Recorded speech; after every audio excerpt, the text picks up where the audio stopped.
that this be the title to the bill, an Act to amend the Civil Registration Act 2004 to remove the impediment to marriage of the parties being of the same sex, to repeal certain provisions of Part 7A of that Act relating to the registration of civil partnerships, to make provision in relation to religious bodies, to provide for the recognition of marriages under the law of a place other than the state, to amend the Succession Act 1965, the Civil Partnership and Certain Rights and Obligations of Cohabitants Act 2010, and the Gender Recognition Act 2015, to amend other enactments and to provide for matters connected therewith. Is the title agreed? Agreed. The bill is reported without amendment. When is it proposed to take next stage? That's agreed. So that the bill will now be received for final consideration. Is that agreed? Next stage. That the bill do now pass. Agreed? Agreed.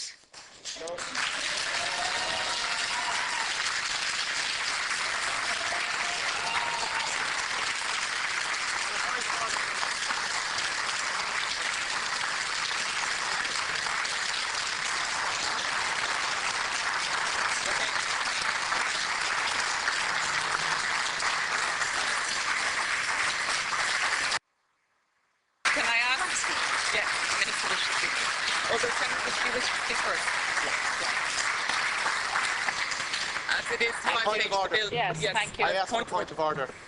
Elizabeth Earling, I don't wish to spoil anybody's celebration, but I signalled my opposition that you should have put that to a vote. You asked if it was agreed, and I said very clearly no.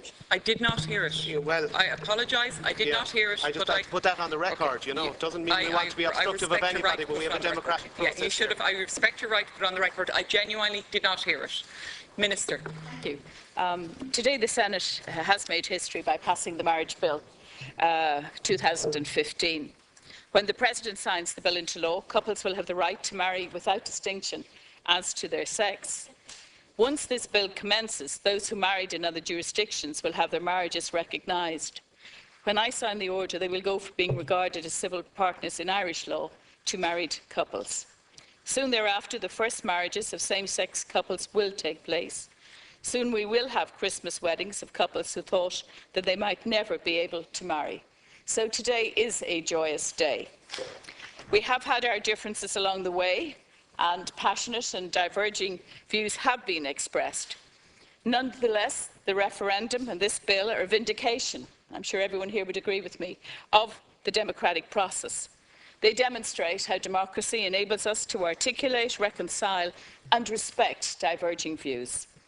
The road to marriage equality may have been long, but it has rightly involved an entire nation. Marriage equality is not simply about marriage, it is also about acceptance. The Irish people have made it clear that they accept and embrace diversity. We have recognised our common humanity and the desire of most of us for the love of a partner with whom we can become our best selves. While the journey has not ended, and many have made that point, the People's decision on the 22nd of May 2015 is a powerful riposte to the prejudices of the past, and too many have suffered with that prejudice. A young gay man or woman will not feel the same pressure to conform and to hide his or her identity. A young transgender person will not feel as nervous about the public aspects of transitioning. The decision of the 22nd of May has sent a powerful message that homophobia is unacceptable to us. The decision of the 22nd of May, I would say, has confirmed once again the vitality of our Constitution. To adopt a phrase from Lyndon Johnson, it is the genius of our Constitution that under its shelter of enduring institutions and rooted principles, there is ample room for evolution. Marriage, a cherished institution, has been adopted for a new era, but retains its fundamental character. Importantly, as a result of the constitutional amendment, couples across this country will gain the protection of the Constitution and its defence of their rights.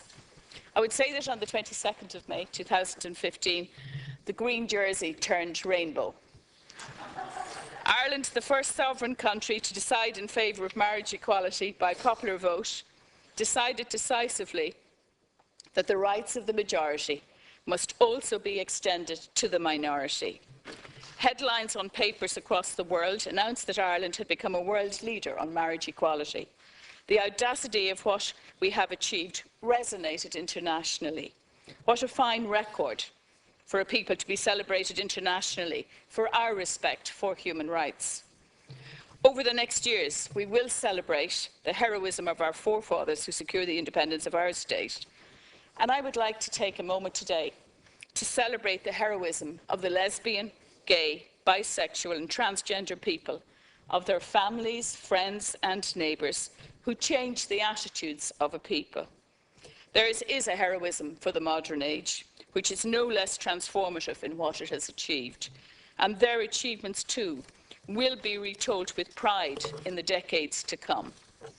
John F. Kennedy famously said, "Change is the law of life, and those who look only to the past or present are certain to miss the future." The referendum decision and today's bill confirms that our nation is embracing the modern world and looking confidently to the future. Today is an expression of our hope for the future.